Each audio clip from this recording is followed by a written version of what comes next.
Salut, c'est moi, c'est Enzo. On est donc le 25 septembre 2020 et ça fait donc 2 ans que je suis sous testostérone. Alors effectivement cette année j'ai pas fait beaucoup de vidéos, enfin j'en ai fait 0. Et parce que la deuxième année, les changements vont moins vite. Alors j'aurais pu parler un peu d'administratif et tout, de ce qui s'est passé, mais bon, je préférais tout regrouper sur une vidéo bilan de l'année 2. Donc c'est-à-dire cette vidéo du coup.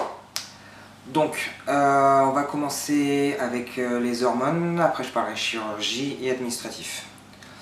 Donc niveau hormones, enfin puberté aux hormones, qu'est-ce qui a changé cette deuxième année? Comme vous pouvez le voir, la barbe est, ça y est je pense, complète. Peut-être elle se densifiera je pense au niveau des joues, mais au moins c'est complet. Parce que l'année dernière j'avais que le bouc, les pattes, et ouais, au bout d'un an et demi, j'avais on va dire un peu les joues, mais c'était clairsemé. Et sur la joue droite, ouais, j'avais encore un petit trou et tout, enfin c'était pas full. Mais là, ouais, autour des 1 an et demi, d'un seul coup, ça a commencé à bien venir. Donc voilà, en plus, je suis sympa, ça fait au moins 2, peut-être même 3 semaines, ouais, 2 semaines faciles en tout cas, que j'ai envie de me tondre. Et je me suis dit, ah bah non, garde pour la vidéo, au moins, on verra bien. Donc voilà, vous voyez, c'est bien dégueulasse. Sur les côtés, il n'y a pas de contour de fée. Bon bref, c'est une barbe quoi. Ensuite, les autres poils qu'il y a, ce sont les cheveux. J'ai eu une petite peur de devenir chauve.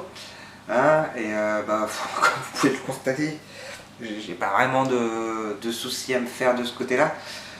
J'ai effectivement la ligne, comme on avait dit, qui a reculé, qui a à mon avis continué un peu à reculer ici.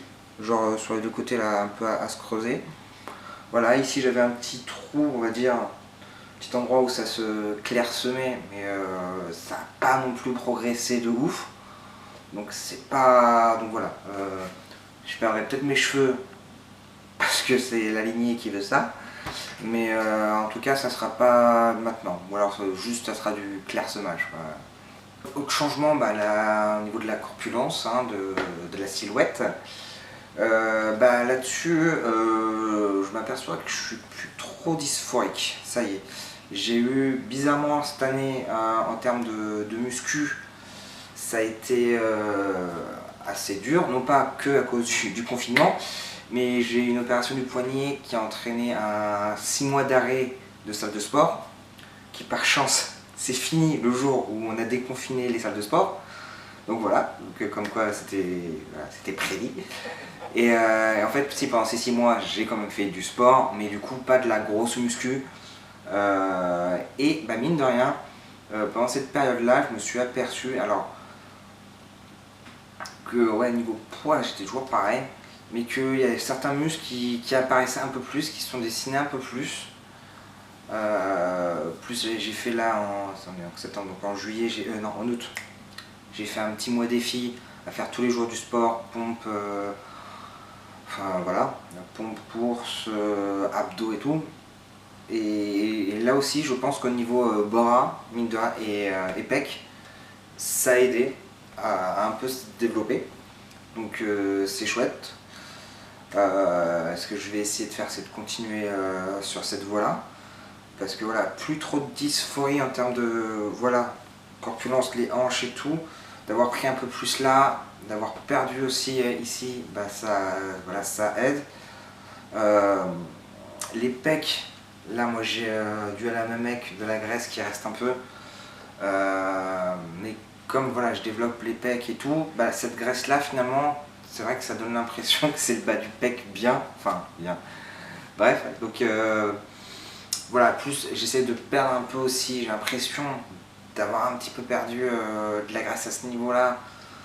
Donc plus de dysphorie. Et moi qui voulais peut-être faire une retouche de la mamec et enlever cet excès de graisse, plus ça va, plus je me dis qu'il y a moyen en fait que via le sport, via une perte de poids, je puisse ne pas refaire une chirurgie, quoi. Donc l'objectif, on va continuer là-dessus pour pas faire de chir et ça sera très bien. Donc pour ce qui est du coup, on arrive sur la chirurgie. Il y a 18 jours, du coup, j'ai fait mon hystérectomie. Pourquoi parce que j'en avais envie. Non, parce que voilà, j'ai eu de temps en temps des petites douleurs au niveau des ovaires, chose que je n'avais pas avant. J'avais l'impression que c'était plutôt cyclique. Qui dit cyclique, hein, on pense tout de suite aux règles. Donc voilà, t'avais ça qui était chiant, donc je me suis dit putain, si ça commence à arriver comme ça, c'est galère. Donc j'ai enlevé ovaire, utérus et les trompes qui sont tous les deux. J'ai juste gardé le col. Et en fait, j'ai aussi enlevé l'utérus et les ovaires. Ce sont des organes du coup que je n'utilise plus. Et du coup, j'enlève un risque de cancer. Cancer non lié à la testostérone, attention. Hein. Juste cancer lié au fait que quand tu as un utérus et des ovaires, tu risques d'avoir un cancer, c'est voilà, comme sur les seins, comme une prostate, comme voilà, n'importe quel organe, tu peux avoir un cancer dessus. Donc quand tu t'en sers pas, autant l'enlever et éviter ce type de risque. Hein. Vu qu'en plus j'ai moins de suivi gynéco, donc voilà, ça me ferait chier que ce soit ces organes-là qui un jour me disent ah t'as le cancer de ça. Et si tu t'étais réveillé plus tôt, tu l'aurais su, tu aurais pu te soigner. Ah. Donc bref, hop, on enlève, on bazarde. Donc du coup, plus d'ovaires, ça signifie que maintenant je suis dépendant de la testostérone à vie. Testostérone, ou n'importe quelle hormone en général, il me faut un suivi, un traitement hormonal, dans tous les cas. Ce qui n'est pas dérangeant, vu que c'est ce que j'avais prévu de faire. Voilà. Donc la chirurgie s'est bien passée, je l'ai fait en ambulatoire. Donc entrée le matin, sortie le soir. J'ai été très fatigué au réveil. En fait, c'était pas vraiment un réveil puisque je me suis endormi direct, j'ai fait que ça. Jusqu'à sortir de l'hôpital.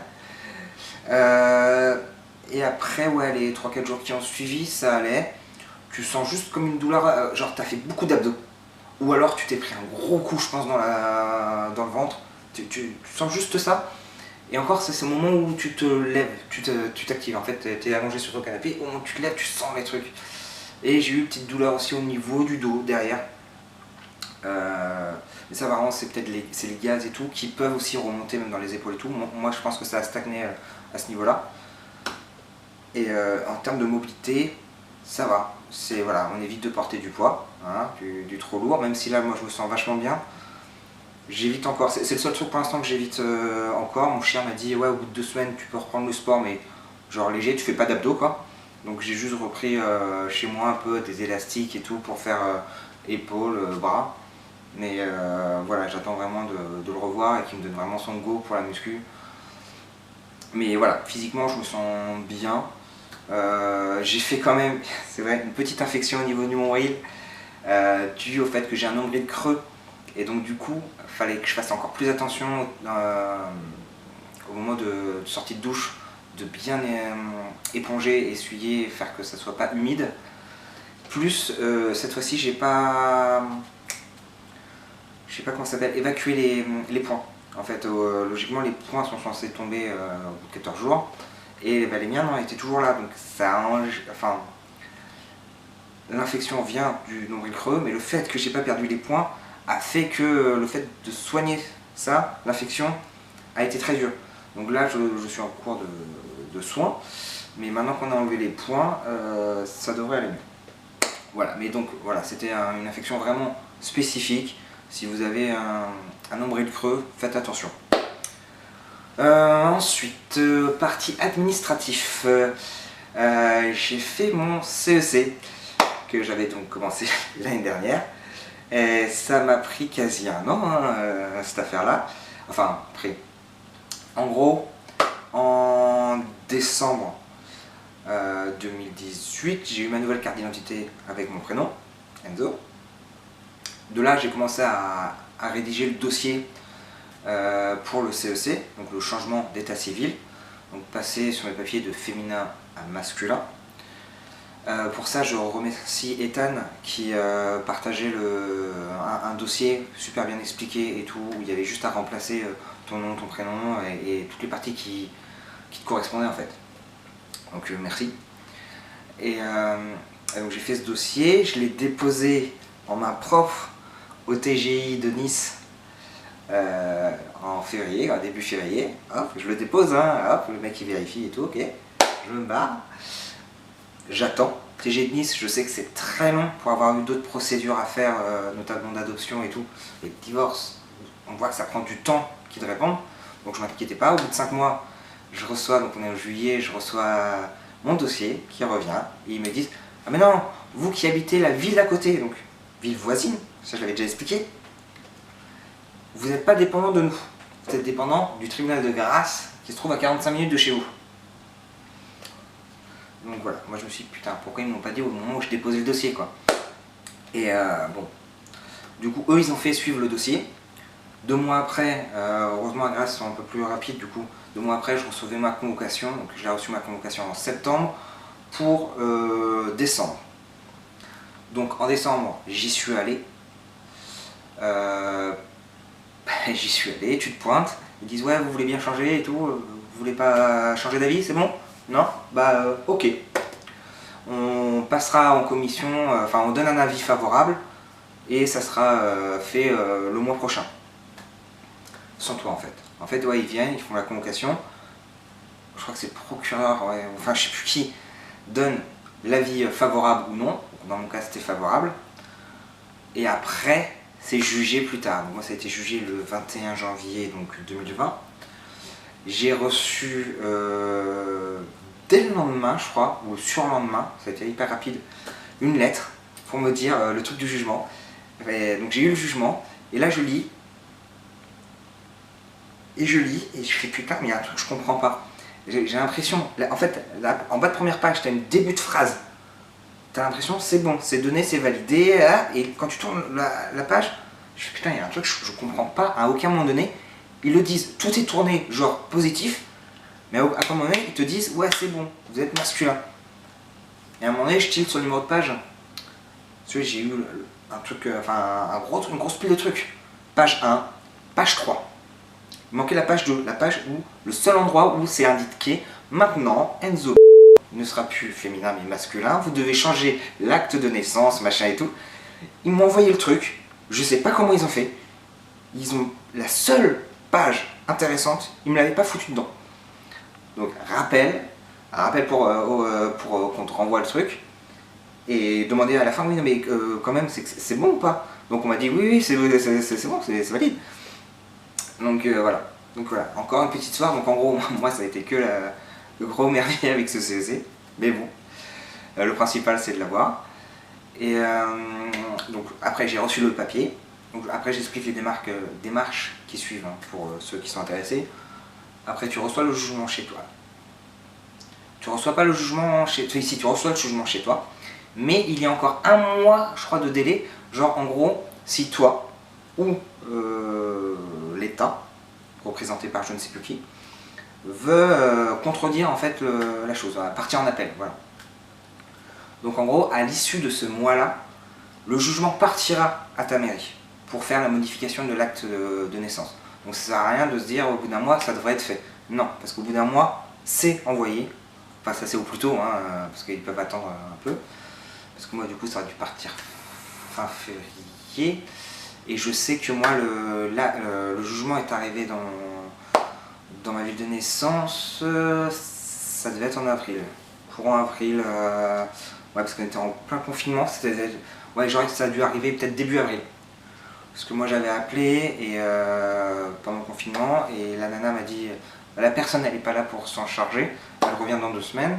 J'ai rappelé et en fait elle m'a dit ouais si c'est bon, on a reçu le papier, mais par contre voilà j'ai d'autres trucs à traiter avant, mais voilà, ne vous inquiétez pas, du coup c'est dans ma liste à faire. Donc une fois que tu as ton acte de naissance, il faut t'a demander, tu peux à partir de là aller à ta mairie et faire ta demande de nouvelle carte d'identité. Je crois que maintenant tu dois faire une pré-demande en plus sur internet pour aller plus vite. Et donc j'ai fait ma pré-demande, j'ai pris mon rendez-vous. Et en juillet, début juillet, j'ai pu avoir le rendez-vous et fin juillet, j'ai eu ma carte d'identité. Donc voilà.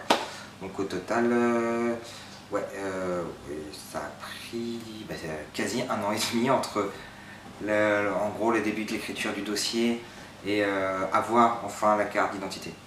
Donc administrativement, on est bon. Le seul truc encore, j'ai envoyé les papiers, là j'attendais en fait de faire lister pour envoyer les papiers, c'est ma nouvelle carte de sécu avec le nouveau numéro. Donc ça c'est logiquement en cours, ce qui est le dernier truc administratif réel à faire. Après j'ai d'autres papiers, genre les diplômes, les machins, mais c'est pas des trucs, c'est des trucs qui sont valables en fait. Si c'est mon ancien prénom et tout, c'est valable quand même, donc je m'en fous en fait. Il y a plein de trucs, c'est pas grave. Donc voilà, donc pour moi, au niveau des hormones, enfin voilà, même déjà l'année dernière ça passait, enfin j'avais pas de gros trucs, donc, mais là je suis bien. Au niveau des chirurgies, j'ai plus rien pour ma part à faire, pour l'instant moi ça me va comme ça. Et au niveau administratif, pareil, on est carré, on est bon quoi. Donc on peut dire que la transition, enfin ma transition est finie. Maintenant pour ce qui est du futur, moi en fait à la base, quand je me suis dit tiens je vais prendre des hormones, je vais faire un machin et tout, je m'étais dit tiens un petit objectif, j'aurai bientôt 40 ans. Voilà, j'aimerais bien que tout soit fait pour 40 ans et qu'à 40 ans je sois bien et tout. Donc là j'ai 8 mois d'avance, enfin 8 mois d'avance.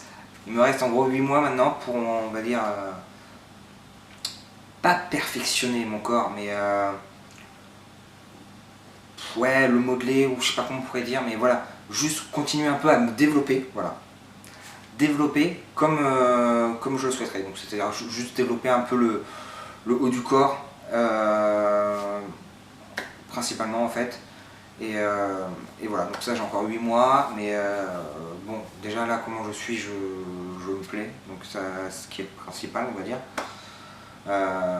Après je veux pas être un Golgoth machin et tout, non, je veux juste, voilà, juste avoir un peu plus déjà un peu plus d'épaules et juste un peu plus de pecs pour éviter ce petit creux là que j'ai au niveau des pecs, c'est tout.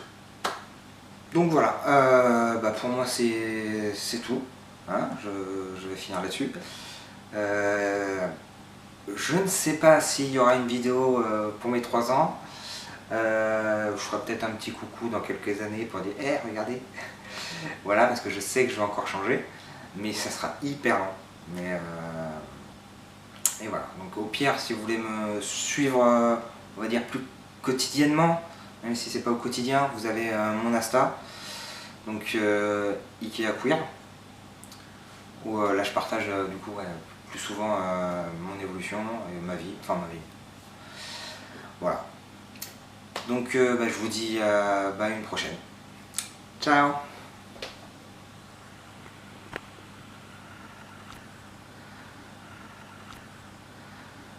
Non mais là c'est bon, c'est fini la vidéo, il n'y a pas de chute, il n'y a rien, j'ai pas d'idée, donc faut passer à une autre vidéo, fais next, ok? C'est pour toi hein.